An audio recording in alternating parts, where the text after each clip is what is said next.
Hello everyone, চলে এসেছি চুলায় বানানো পুডিংয়ের রেসিপি নিয়ে। তো ইনগ্রেডিয়েন্টসের ডিটেলসগুলো তোমরা ডেসক্রিপশন বক্সে পেয়ে যাবে। তো প্রথমেই দুটো ডিম আমি বিট করে নিয়েছি, তার সাথে আমি সুগার মিক্স করে দিলাম। সুগারটা যার যার চয়েস মতো, আমি হাফ কাপ সুগার দিয়েছি। এরপর আমরা এটাতে পাউডার মিল্ক মিক্স করে দিলাম আমি। তো এখানে ভালো করে মিক্স করতে হবে। আমি 2 ধাপে দুধটা মিক্স করছি যেন কোনো লাম্পস না থাকে। তো এই যে দেখতে পাচ্ছ, আমি একটা হ্যান্ড বিটার দিয়ে জাস্ট বিট করে নিচ্ছি। কারো বাসায় যদি ইলেকট্রিক বিটার থাকে সেটা দিয়েও বিট করে নিতে পারো, কোনো সমস্যা নাই, এতে আরও পুডিং সফট হবে। এই যে আমি দ্বিতীয় ধাপে দুধটা মিক্স করে নিলাম। এখন এখানে আমি একটু কাস্টার্ড পাউডার ঠান্ডা পানিতে কুলে মিক্স করে দিয়েছি, কারণ আমার বাসায় ভ্যানিলা এসেন্স ছিল না।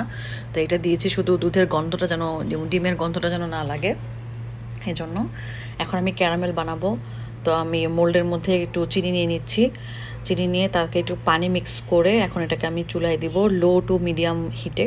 খুব বেশি জোরে চুলাটা দেওয়া যাবে না, তাহলে ক্যারামেলটা বার্ন হয়ে যাবে। এই যে ক্যারামেলটা হয়ে আসছে, এখন আমি এটাকে নামিয়ে নিব।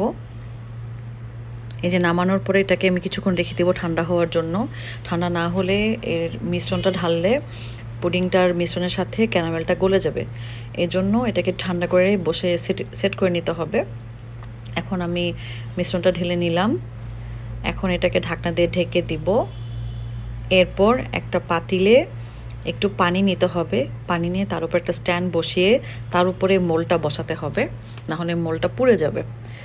এখন এটার উপরে আমি একটা ঢাকনা দিয়ে তার উপরে ওজনদার কিছু দিয়ে দিব, যেন বেশি করে বাষ্প যেতে না পারে এবং হিটটা আটকে তাড়াতাড়ি পুডিংটা হয়ে যায়। এই যে আমি উপরে একটা ভারী ওজন দিয়ে দিচ্ছি।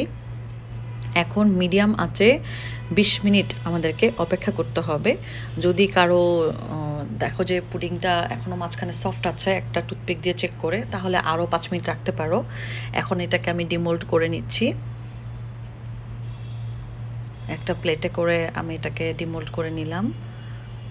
পুডিংয়ের চেহারাটা একটু অন্যরকম হয়েছে, দেখতে পাচ্ছ, এক সাইডে একটু কুঁচকে গেছে। তো এই হচ্ছে আমার পুডিং, দেখতেই পাচ্ছ।